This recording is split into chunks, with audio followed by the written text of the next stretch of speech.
An appeals court just came out and said they're going to uphold the Trump administration's ban on bump stock. Now, they're attachments that make semi-automatic guns fire at a much more rapid pace.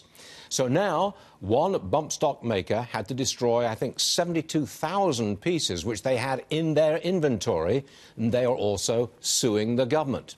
Come on in. Mark Maxwell and Mike Stewart, co-founders of Arms Ltd. These are the bump stock makers, and you've destroyed these devices.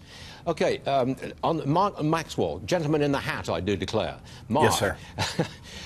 Look, there is bipartisan support for the bump stock ban.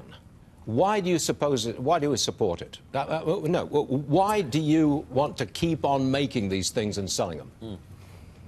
Well, at this point, we weren't manufacturing. We were retailing what was legally manufactured by several different manufacturers.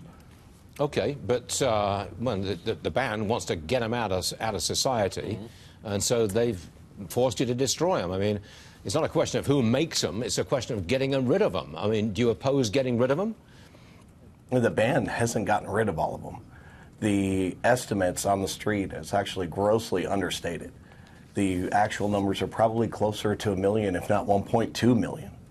Okay, Mike Stewart, gentleman on the right of the screen.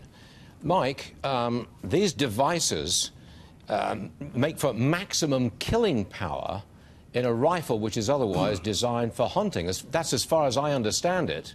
Why shouldn't they be banned? I mean, society's calling for this. Stu, first of all, thank you for having us on. Mark and I are both fans. You say that they're making them killing machines when, and effectively, the stock does not change the rifle. It's still a semi-automatic rifle. It's still one round that's released for about one pull of the trigger. So it's a semi-automatic rifle. The bump stock did nothing mechanically to the rifle. Therefore, it hasn't changed anything about it. But do you dispute the idea that it increases the killing power?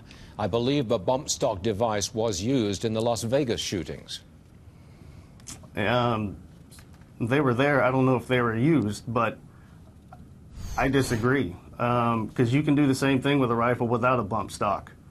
So well, I disagree completely. Okay, I understand, and there's room for argument here, but we have reached a point in our society where, I mean, there is a demand, do something. I mean, you heard this, do something when you've got these mass shootings.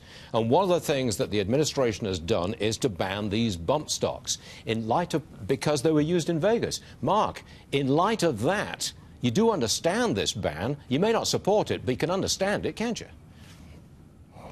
We can definitely understand the wording that was used. I think there's some misconceptions, as Mike just said. It doesn't change the actual functionality of the gun. And this is clearly a Second Amendment overreach. If they ban this first, then what's next? Is it going to be triggers? Is it going to be binary triggers? Is it optics that increase range of sight for a rifle? Is it going to be target and practice rifles? What's next? What's the purpose of a bump stock? This is the beginning of a very slippery slope. But what is the purpose of the bump stock device? What is it? The purpose of the bump stock is to have fun. It's just a different way of going out and enjoying our Second Amendment rights to and shooting. It's just like going out and plinking with a .22 or going out and shooting with a bump stock. And let me add that a bump stock is the safest way to bump fire a rifle. There's many ways to bump fire a rifle. Okay, look, I don't understand the technicalities of it, but I do understand public opinion, and I think I can understand public opinion wanting something done about a device which does increase the shooting power of an ordinary rifle. You see what I mean? Now, last question. The power isn't changed. Is this going to put you guys out of business? No, it's going to hurt our business. We are both we're a small business, both veteran-owned, operated. Okay.